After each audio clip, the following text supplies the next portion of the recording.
43:18, he says, "Remember not the former things, neither consider the things of old. Behold, I'm doing a new thing."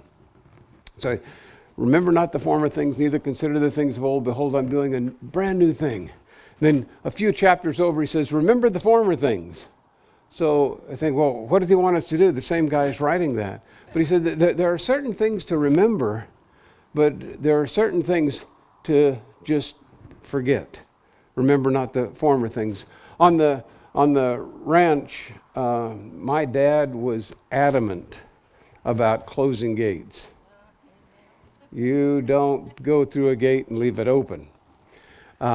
So there are certain things that we just need to shut the gate. There are certain things in one pasture that don't need to be in another. Matter of fact, I'll tell you a little story. This is typical. This would be typical. My dad passed away in 2015, but when he was cowboying back in the rugged, that Bloody Basin wilderness area, had a horse go over with him in a wash, and it flipped over upside down, and he ended up, there was a rock there. He had a compound fracture, just snapped the bone in his leg.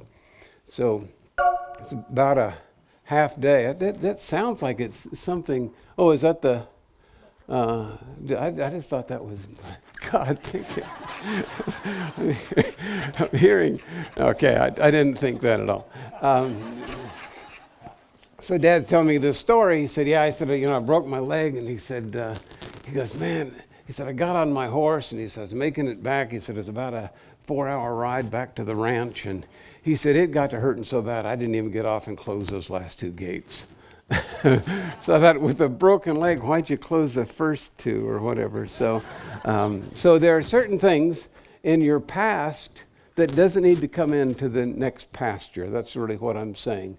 And we need to get where we are adamant about closing gates. And there are certain times that we need to remember what's in the other pasture, though, but we don't need to open the gate so it comes in the next one. Make sense?